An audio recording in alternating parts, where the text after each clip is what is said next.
another day, another list to end the year off, and this one is for my most anticipated movies coming out in 2022. There was a ton when I was looking through all the lists, and my goodness, it was really tough making this one because I'm excited for so many of the ones. I was even having a tough time with the honorable mentions that are coming out this year. So yeah, there's just so many, and I'm excited to go see all of them, review all of them. But of course, this list isn't going to be definitive. Of course, there's going to be more movies that are announced later on that'll come out in 2022. So, and of course, too, it's just who knows how my perspective is going to change on all these films. But as of right now, these are my top 10 most anticipated movies of 2022. So let us get into it.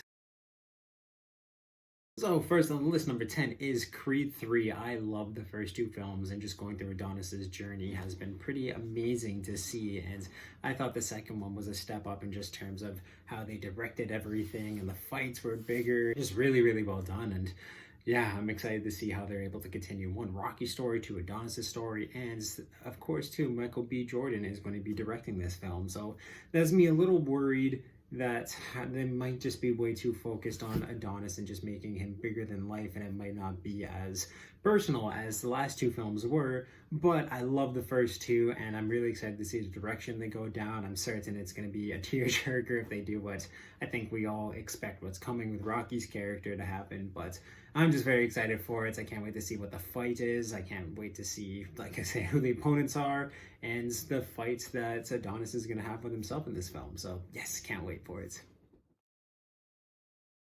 So I'm pretty certain I've had this film on here for the last 2 years too. So who knows if it's gonna be on the next one, because it just keeps getting delayed and delayed. But again, that kind of has my curiosity to speak so much more as in terms of just the worlds that we're going to be able to see in Avatar 2, and just can't wait to just kind of get the glimpse of what the future of this franchise is going to look for. It has to be good if they want to have films 3 and 4 be put out into the world too. So I just can't wait to see what James Cameron's been cooking up for the last, like, what is it, 12, 13 years by the time that this movie is released. So they've had some time to make this very, very good, and I'm just so excited for the visual effects to see how they push everything forward and just the worlds they create. So yeah, hopefully we actually get this film this year.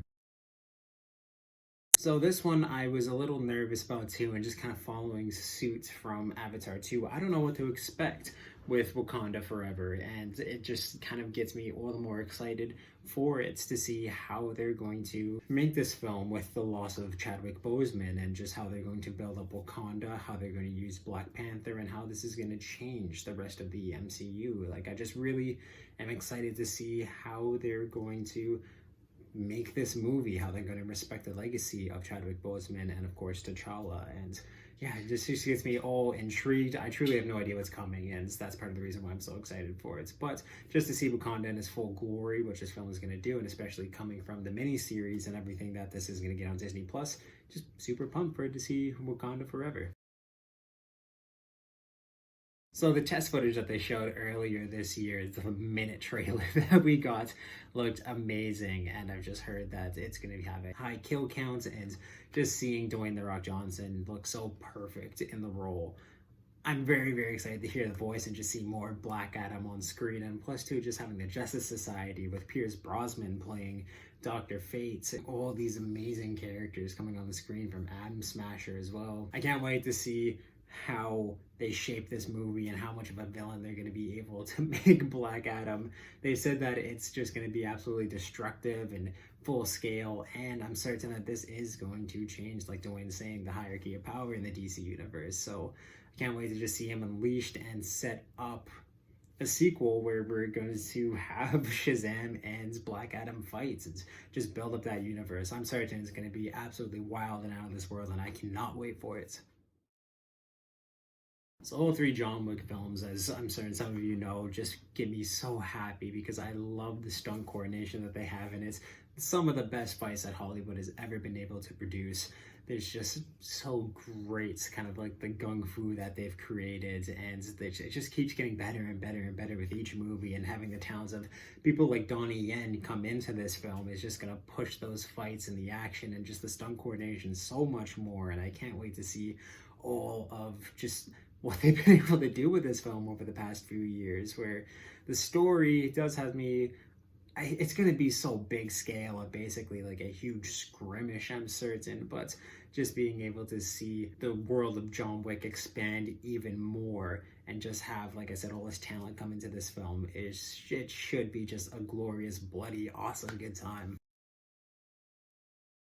So I know a lot of us have problems with how the DCEU was set up, and it seems like this movie is going to go down the Flashpoint storyline and really kind of set up and kind of rewind everything that's going to come for it afterwards. So I think that is just the most intriguing part for me, is how this film is going to shape the future of the DC films. And just, of course, too, having two Batmans in this film, potentially getting Reverse Flash, and just seeing potentially huge events and like world-ending events of the Flashpoint storyline make its way into this film should be very, very awesome. And I can't wait to see how this story shapes up to be. And of course, seeing Michael Keaton back in the role, Ben Affleck back in the role of Batman, both of them just gets any superhero fan, any comic book fan, I'm saying, absolutely giddy. So cannot wait to see how this one plays out.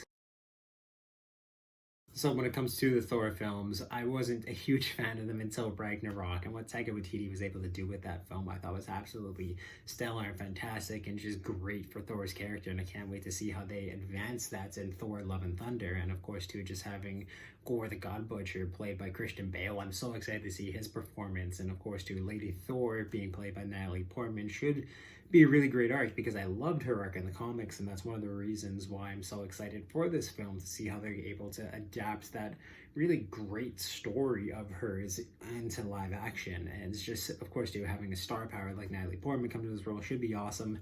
Just the humor around it all too should be great, and just kind of seeing what happens to Asgard and Valkyrie and all these characters after the events of 1 Ragnarok and then 2 Endgame should be very, very awesome to see. And I just love Taika's visual style, love his comedy, his humor, and all of that. And of course too, I've just heard that they're going absolutely bonkers with this. Who knows if we're going to see Guardians of the Galaxy in this film? I'm certain that we will, but it should be just an absolutely jam-packed movie, and I'm excited to see everything that they jam-pack into this.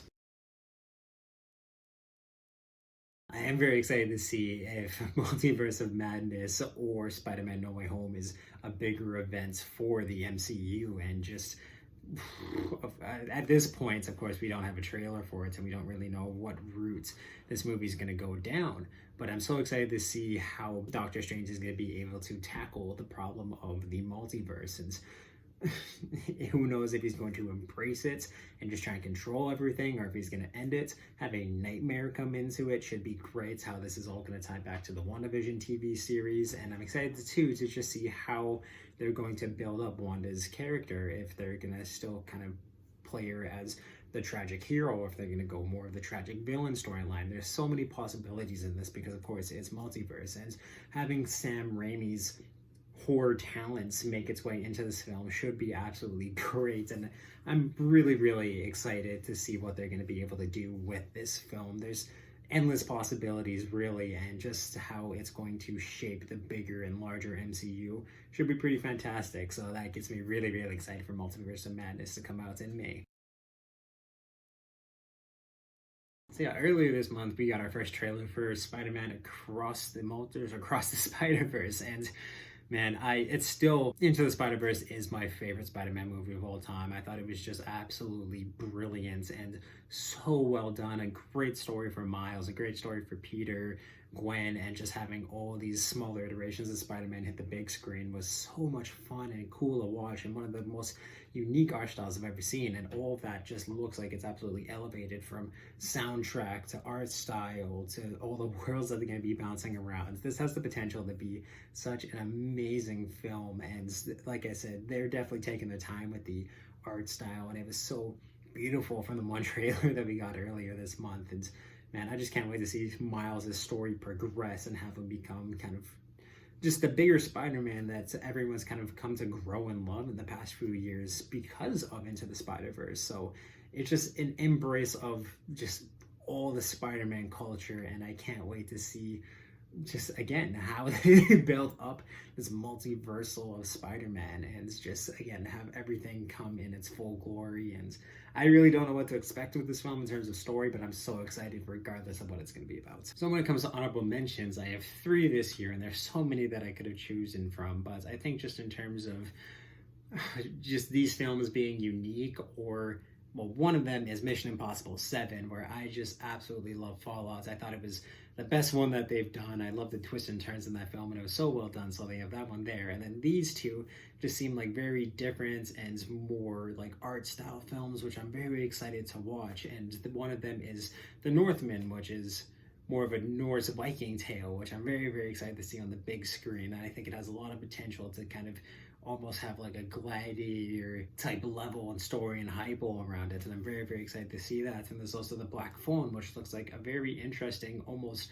Doctor Sleep like movie, just all about abduction and powers, and it looks very well filmed. So very excited for these films, and I think they could be some of the best films of the year, but I just don't know a lot about them. It's the same thing with Black Panther and Avatar 2, where I'm just I was bouncing between those, which ones were going to make this list, because all of them just don't know a whole lot about them, but I can't wait to see how they play out. So those are my honorable mentions for 2022.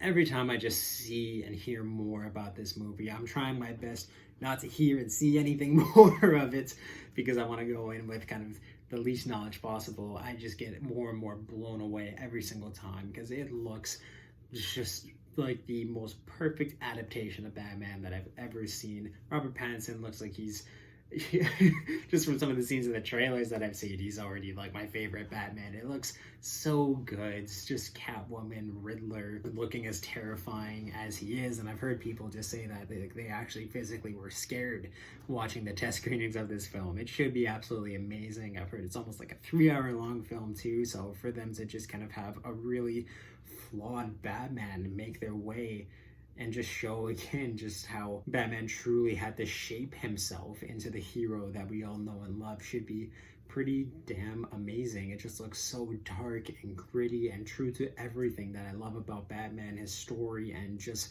the social commentary around these films should be absolutely amazing. And I know that they have more surprises in store for us as we watch this film, but it just truly looks like a masterpiece of filmmaking and an absolute love letter to the Batman comics, not just one author, but just everything that Batman is as a whole, where it's kind of Bruce Wayne is Batman, and his persona as Bruce Wayne is the cover-up for who he truly is, which is Batman. And it looks like that's the angle they're going for, and I love that so much. So I cannot wait to see this when it comes out in March, and that's why it is my #1 most anticipated movie of 2022. So in the comments down below, let me know what your most excited or most anticipated movies are for 2022.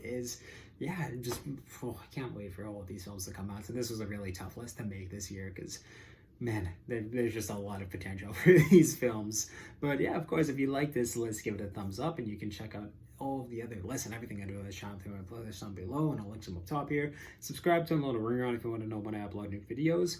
In the description of this video, and of course on my bio in my YouTube page, there's links to my Twitch and the Media Mountain, which is my Discord, where we talk about movies, video games, TV, comic books, pretty much everything that's awesome in this world. So you can definitely join those amazing communities and help make them even more amazing than they're already. And yes, so many movies that I'm excited to review, watch, and just discuss all of 2022. So awesome, guys.